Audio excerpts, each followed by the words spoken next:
Comment down below where you're watching from and don't forget to like and subscribe if you hate Karen. Thomas Gray had lived on Willow Run Drive for nearly a decade, long enough to watch the maple trees he planted out front stretch from knee-high saplings to 20-foot towers of crimson each October. At 42, he balanced a remote software engineering job with weekend carpentry projects, taking quiet satisfaction in the tidy, 2,100-square-foot ranch house he had remodeled board by board. The neighborhood, an aging cul-de-sac dotted with single-story homes and wide porches, was governed, sometimes too enthusiastically, by an entity everyone simply called the HOA. Its mailed reminders about mailbox paint colors and lawn height were the most excitement the street normally saw. That spring, the "For Sale" sign next door finally sprouted a bright red sold banner. Thomas hoped the newcomer would share his taste for calm evenings and loose friendship, waves at the curb, the odd borrowed ladder, nothing more. Instead, the moving truck delivered Karen McMillan. She appeared on his porch the very first afternoon, even before the movers had hauled her final box inside. Barely 5'2", wearing oversized sunglasses and a floral visor, Karen introduced herself with the brisk cheerfulness of someone conducting a survey. "Hi there. I'm Karen," she announced, clasping Thomas's hand with surprising firmness. "I like to get to know my neighbors right away. Helps keep the street safe, you know." Without waiting for an answer, she craned her neck past him, surveying the hallway behind his shoulder as though cataloging it for future reference. Thomas smiled politely and stepped half a pace forward to block the view. "Welcome to Willow Run," he said. "Let me know if you need any tools while you're settling in." "Oh, I will," Karen replied. "And don't you worry, I'll keep an eye on your place whenever you're away. These porch pirates are everywhere nowadays." She punctuated the promise with a wink that felt more like a warning. Moments later she was pointing to his security camera, commenting on its angle, and asking how much he paid for monthly monitoring. Over the next hour Karen's questions snowballed. What did Thomas do for a living? Did he work from home every day? Which grocery store did he prefer? How many kilowatt hours had he used last month? The barrage left him feeling oddly audited. When he tried to politely retreat, she followed the motion of his smartwatch, asking whether he'd considered swapping to a brand with better battery life. By dusk, Thomas found himself back inside, watching from his front window as Karen directed the movers like a short-order cook, pointing out where every couch, lamp, and throw pillow should sit. Occasionally she stopped to greet other neighbors, jotting their names and phone numbers into a small spiral notebook. Her energy seemed inexhaustible, her curiosity bottomless. As he drew the blinds, Thomas told himself first impressions could be misleading. Maybe Karen was simply enthusiastic, eager to build community in a cul-de-sac that sometimes felt more retirement village than lively block. Still, something in her rapid-fire questions and cataloging gaze unsettled him. He reminded himself that the HOA existed for a reason: rules, procedures, boundaries. And boundaries, he suspected, were going to matter more than ever in the weeks ahead. 2 weeks after Karen McMillan's enthusiastic arrival, Thomas Gray opened his mailbox to find a thick envelope bearing the HOA's familiar logo and Karen's looping penmanship. Inside lay a politely worded information sheet listing average electric usage numbers for homes on Willow Run Drive, a copy of last month's utility provider newsletter, and, most peculiar of all, a sticky note that read, "Let's compare bills over coffee, I'm sure we can help each other." Later that afternoon Karen appeared at Thomas's door clutching a manila folder marked in red ink, "Power costs, urgent." She launched straight into her pitch. Her March statement, she claimed, was astronomical, nearly $290 for a modest 1,800-square-foot bungalow. Thomas's came to just under $130. By her reasoning, the only fair solution was for him to split the difference each month, since you're home all day on your fancy computer and I'm on a fixed income. Thomas listened, equal parts baffled and amused. He explained that his house had solar panels, LED bulbs, and an efficient HVAC system, investments she, too, could make. Karen waved off the suggestion. Why should I spend thousands up front when you're already reaping the rewards, she countered. When Thomas declined to pay, Karen's smile thinned. I thought neighbors looked out for one another, she chided, her tone sharpening like a switchblade. Besides, everyone knows software people make six figures. Thomas kept his voice calm but firm. He reminded her that household expenses are personal responsibilities. The phrase, fixed income, did not automatically shift the burden to anyone else's wallet. Karen's cheeks flushed. So that's your final answer, she demanded. Thomas nodded. The next morning, he noticed Karen pacing her porch, cell phone pressed tight to her ear. Snatches of conversation floated across the low hedge, ridiculous overcharge, neighbor practically stealing electricity, and, I will file an official complaint. Thomas sighed, realizing her crusade had only begun. True enough, an email blast from the HOA arrived that evening reminding residents about respectful dispute resolution and accurate billing practices. Though unnamed, the message clearly stemmed from Karen. Thomas replied politely, attaching copies of his statements and a Department of Energy pamphlet on home efficiency upgrades, an olive branch with facts attached. Karen responded within minutes, nice try, but you can't fool me with government propaganda.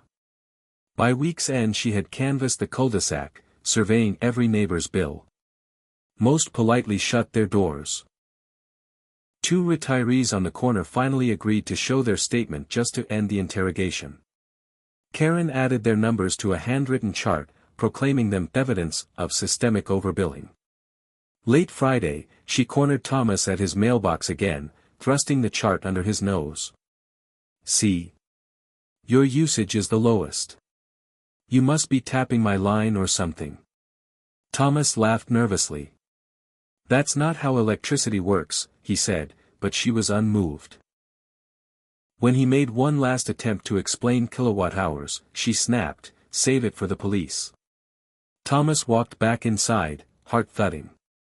He had never dealt with such determined entitlement. And yet a deeper unease crept in. Karen's fixation felt less like a neighborly disagreement and more like a storm-gathering force. He double-checked his outdoor cameras, ensuring the angled front lens still covered the shared side yard. For the first time since moving to Willow Run, he locked the gate to his workshop. Upstairs, the maple branches outside his bedroom window rustled in a soft April wind. Thomas tried to draw comfort from their steady growth, proof that patience and diligence yielded good returns. Still, he couldn't shake the feeling that Karen's campaign was about to reach a tipping point, one that numbers and pamphlets alone could no longer diffuse. The tipping point arrived the following Tuesday at 3:17 p.m. Thomas was debugging a line of code when pounding rattled his front door. Through the peephole he saw Karen, red-faced, fists clenched. He cracked the door. Everything okay? Nothing is okay, she hissed. In her hand was a crumpled envelope, a notice from Tri-County Power. They say I'm 2 months behind. Impossible. I know you've been siphoning juice. Admit it and pay me back. Thomas's patience finally frayed. I haven't siphoned anything. You need to discuss this with the utility company. He began to shut the door. Karen wedged her sneaker between the jamb and the frame. If you close that door, I'll call 911 and tell them you assaulted me. Thomas exhaled a shaky breath, phone already in hand. Karen, please step back. She did, only to pull out her own phone and dial. Thomas could hear the dispatcher's tinny voice. Yes, officer, my neighbor Thomas Gray just stole $300 from my purse and threatened me, she declared, casting a dramatic glance at Thomas's Ring camera, perhaps forgetting it recorded both audio and video. Thomas's stomach dropped. False theft, a violent threat, serious charges. He stayed on his porch and began recording on his cell. For the record, he said calmly into the lens, I have stolen nothing. I am not threatening anyone. He texted the footage to a trusted neighbor, Martha Livingston, who was both a retired teacher and, conveniently, the neighborhood watch coordinator. 15 minutes later, 2 squad cars rolled in, a Navy Crown Vic driven by Officer Daniel Ruiz and an SUV piloted by Officer Angela Brooks. Their body cams blinked to life as they approached the porch. Brooks took statements first. Karen launched into a breathless tale. Thomas had hacked her smart meter, stolen her cash, and shoved her when she confronted him. Ruiz listened while scanning the porch, noting the visible cameras. When Thomas's turn came, he produced the Ring camera feed and Martha's text confirming she had witnessed Karen screaming from across the street. Ruiz watched the clip: no theft, no shove, only Karen's ultimatum. Brooks asked Karen about the missing cash. She rifled through her purse theatrically, pulling out receipts but no wallet. Ruiz, maintaining measured professionalism, suggested they check inside her house to confirm where she last saw the money. Karen's bravado faltered. "Maybe I set it down in the kitchen," she muttered. Inside, the officers located the purse on a side table, wallet intact, bills untouched. Brooks raised an eyebrow. "Ma'am, this looks complete." Karen blanched, then pivoted. "He still tampered with my meter." Ruiz stepped out to inspect both smart meters. The devices were factory sealed, the tamper tags unbroken. Returning, he reported no evidence of interference. Confronted by disproved claims, Karen's righteous fury dissolved into tears. "I'm sorry," she stammered, "I just can't afford these bills. I thought if he felt pressured, he'd help." Brooks's voice hardened. "False police reports divert resources from real emergencies. Do you understand the seriousness?" Karen nodded, mascara streaking. Ruiz issued an incident number card to Thomas and promised a written report.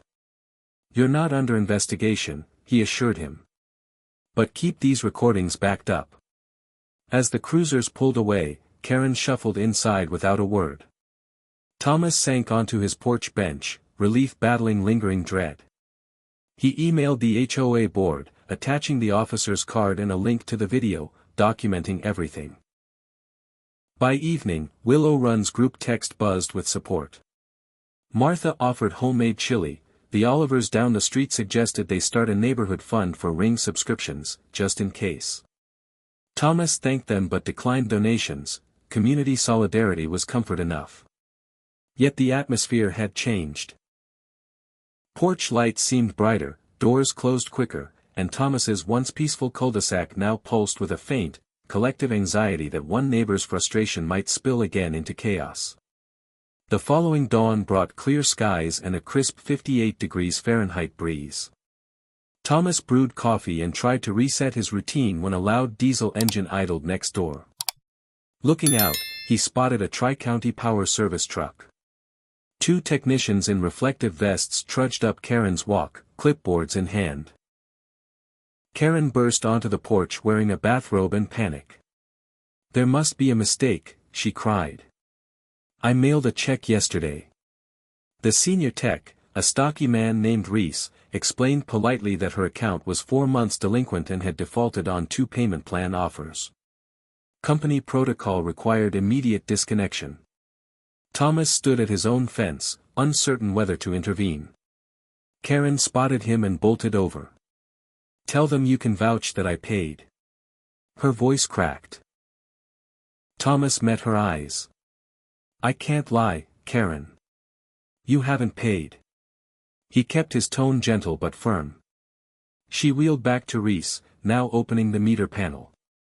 "Look, my neighbor's a tech wizard, he can fix this." Reese shook his head. "Ma'am, only the billing office can resolve an overdue balance." When the cut-off switch clunked, silence swallowed Karen's home, no fridge hum, no HVAC whir. She sank onto the porch steps, whispering, "What am I supposed to do now?" Thomas thought of offering his spare generator but hesitated. Boundaries, he reminded himself. He suggested she call Tri-County's hardship line. She glanced at the brochure Reese had left, eyes glazed, and muttered, "They want money first." By mid-afternoon, Karen tried a different tactic. She visited each neighbor, lamenting her unfair treatment. Most expressed sympathy but stopped short of financial help. A few, informed of the false 911 call, kept doors firmly shut. At sunset, Karen returned to Thomas's porch holding an extension cord. "Could I at least run my fridge off your outdoor outlet until morning?" Thomas considered. Allowing it might create dependency, refusing felt harsh. He offered a compromise: she could store perishables in his garage fridge for a day if she called Tri-County first thing. Karen stared, then spat, "So much for neighborly spirit," and stomped away. Half an hour later Thomas's security floodlight clicked on. Through the camera feed he watched Karen creep toward the side of his house, cord in hand. Before she reached the outlet, Martha Livingston, ever vigilant, called out from her porch, "Karen, you forgot to ask permission." Karen froze, then slunk back to her darkened doorway. Inside, Thomas documented the attempt and emailed Officer Brooks, who replied with a brief note, "Noted. Call dispatch if she trespasses again." The night grew cold, down to 46 degrees Fahrenheit. Thomas pictured Karen wrapped in blankets, candles throwing shaky light on unpacked moving boxes. Part of him ached with empathy, another part remembered the threat of legal ruin she had posed only yesterday. Just after midnight the power on his Ring camera flickered as a fuse tripped. Thomas hurried outside to reset the breaker and discovered the extension cord jammed into his exterior outlet, live, humming, snaking under the hedge toward Karen's house. He unplugged it and severed the cord with his garden shears, leaving the pieces on her porch with a note, "Please respect my property. T.G." No further movement came that night. But with sunrise, a moving truck did. Friday morning, Willow Run woke to the screech of hydraulic brakes. A box truck sporting the logo Silver Star Movers backed into Karen's driveway. Thomas, coffee in hand, watched workers load furniture he'd seen only recently unloaded. Karen hovered near the crew chief. An imposing woman named Regina, gesturing anxiously as items disappeared into the cargo bay. Thomas stepped out. "Are you all right?" She avoided his gaze. "My daughter has a spare room. It's temporary." Her voice was small, almost childlike. Regina announced they'd return at noon for a second load. Karen retreated indoors. Moments later, Thomas received a text from the HOA president, Scott Holloway, "We've received Karen's notice of vacancy effective end of month. Please share any property transfer concerns." Thomas typed back one word, "None." Around 11:30 a.m., Karen emerged carrying a battered cooler and walked up to Thomas's porch. She set it down with a thud. "I don't deserve your kindness, but could you keep these groceries in your garage until I'm settled?" Thomas nodded. She met his eyes. "I'm sorry," she said softly. "I thought pressuring you would solve my problems. It just made them worse." He accepted the apology. Boundaries could coexist with compassion, he decided. As Regina's crew finished loading, Karen handed Thomas a folded letter addressed to the neighbors I wronged. "Maybe you can share it on the group chat," she said. Then she climbed into her sedan, following the moving truck out of Willow Run Drive. The quiet that felt almost physical. Lawnmowers hummed, birds chirped, and for the first time in weeks, no one argued at a mailbox. Thomas placed the cooler in his garage fridge and glanced at his smart meter. Usage ticked along normally, unmolested. That evening, the cul-de-sac gathered, in lawn chairs 6 feet apart out of habit from bygone pandemics, to debrief. Martha read Karen's letter aloud. In it, Karen admitted to fabricating her police report, apologized for gossiping, and thanked those who exercised patience when I did not. She promised repayment for any costs her accusations incurred once she got back on her feet. Some neighbors scoffed, others murmured forgiveness. Thomas said only, "I hope she finds stability." Then he passed around homemade oatmeal raisin cookies, a tradition his late mother believed could mend nearly any rift. After dusk, Thomas wheeled his trash bin to the curb, inhaling the warm, cedar-scented air. Porch lights glimmered, sprinklers clicked on. He realized how fiercely he'd missed the simple soundscape of an untroubled neighborhood. Before bed, he opened the cooler, milk, butter, a half-dozen eggs, basics that would spoil on a 2-hour drive. He packed them into a paper bag and added a handwritten note, "Karen, text when you're settled and I'll put these on ice for the trip. Safe travels." Whether she replied or not, he felt lighter for having offered. A week passed. The maples unfurled bright green leaves, and the HOA planted petunias by the entrance sign, small acts of renewal. Thomas focused on work, home repairs, and a Saturday volunteer shift at the community center. Sunday morning, his phone buzzed with an unfamiliar number. The text read, "Hi Thomas, this is Clara, Karen's daughter. Could we talk?" They arranged a call. Clara sounded tired but composed. She explained that Karen had arrived safely but was embarrassed and remorseful. "She's been replaying everything," Clara said. "I didn't realize how stressed she was after losing part-time work at the library." Thomas expressed sympathy. Clara hesitated, then asked whether there were any outstanding costs or legal fees. Thomas assured her there were none. The officers handled it as a warning. Clara exhaled, voice cracking. "I'm grateful." She watched the doorbell video. She didn't realize how she sounded until she heard herself. Clara offered to reimburse Thomas for the solar panel credit he'd received, calling it her share. Thomas declined. "I'd rather she focus on getting well." That afternoon, Clara emailed a short video clip for Thomas to share with the neighborhood, Karen, seated at a kitchen table, apologizing directly. She pledged to take budgeting classes and seek counseling. "I'm looking forward to being a better neighbor, wherever life places me next," she concluded. Thomas posted the video to the Willow Run group chat. Reactions poured in, some forgiving, some skeptical, but most expressing relief that the ordeal seemed to have reached closure. 2 days later, Thomas opened his front door to find a flat package, a framed watercolor of Willow Run Drive, painted from the vantage point of his porch. A note on the back read, "For reminding us all that patience can coexist with boundaries. See." He hung the artwork in his study. Its gentle brushstrokes captured the cul-de-sac bathed in golden dusk, every mailbox straight, every porch light glowing, a vision of communal harmony. Thomas realized the scene wasn't merely aspirational, it was already taking root again. That Friday, the HOA hosted its postponed spring social on the community center patio. Thomas arrived to find Martha tending the lemonade table, Scott arranging folding chairs, and neighbors milling about with renewed ease. Someone connected a Bluetooth speaker, and soft jazz drifted across the lawn. When Martha raised a toast to clear skies and kinder days, Thomas couldn't help scanning the crowd for Karen, half expecting her visor to appear.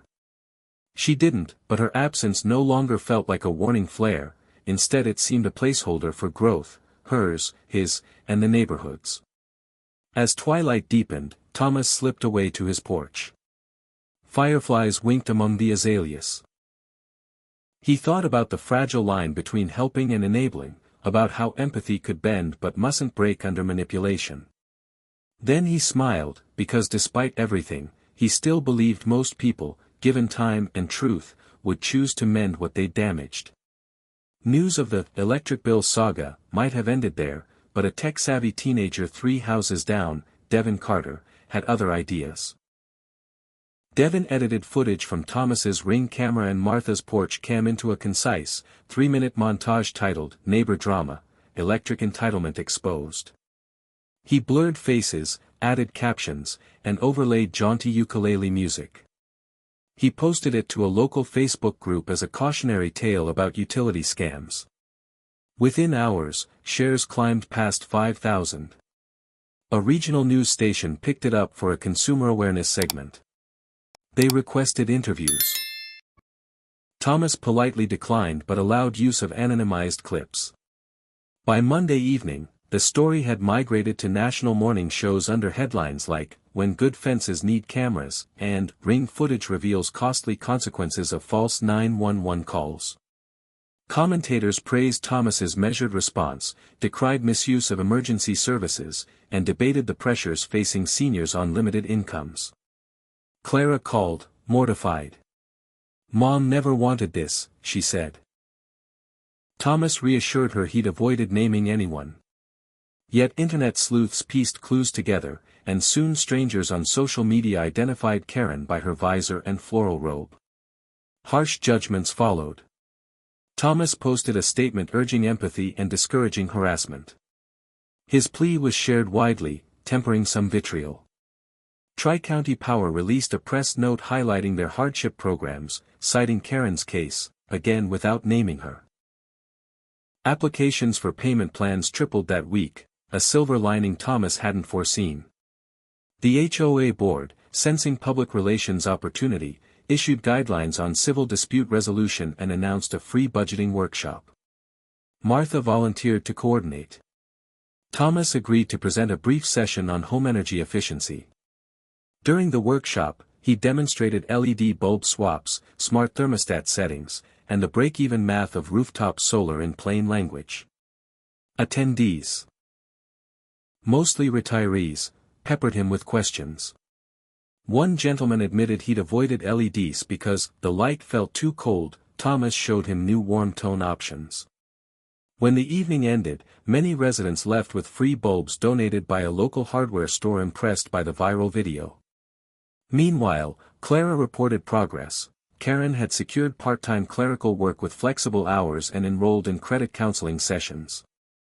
They downsized unnecessary subscriptions. "No more triple premium cable package," Clara joked. She thanked Thomas again for steering public attention toward solutions, not shaming. Yet the internet's memory is long. Weeks later, memes featuring Karen's robe circulated among humor pages. Thomas wrestled with conflicting emotions, amusement at clever captions, guilt at her ongoing embarrassment. Ultimately he muted the topic alerts and poured his focus into mentoring Devin, who had expressed interest in cybersecurity. On a warm June afternoon, Devin and Thomas installed a community bulletin board by the HOA sign, built from reclaimed cedar planks left over from Thomas's workshop. The inaugural posting was a flyer for Neighbors Helping Neighbors, a volunteer program matching residents needing errands with those offering time. In the corner, Devin tucked a small QR code. Scanning it led to a page titled "Kindness Kills Clickbait," outlining ways to support vulnerable neighbors before frustration spirals into conflict. Thomas stepped back to admire the board. The arc of events, from hostility to cooperation, felt, at last, fully closed. Summer's first heat wave shimmered over Willow Run Drive, and Thomas Gray found himself pruning the maples whose branches had nearly doubled since Karen's arrival. As cicadas buzzed, he contemplated the lessons etched into every knot of the neighborhood's recent narrative. He'd learned that boundaries are the ribs of community, flexible enough to breathe, rigid enough to protect. That patience, paired with documentation, can outlast rage. And that empathy is most powerful when it empowers rather than enables. Karen's story, splashed across feeds and screens, had morphed from neighborhood gossip to national parable. Yet behind the clicks sat a quieter truth: two households caught at the intersection of rising costs and fraying trust. Thomas wished the broader audience could see the follow-up scenes, the budgeting workshops, the shared bulbs, the handwritten thank you Clara mailed when Tri-County approved Karen's revised payment plan.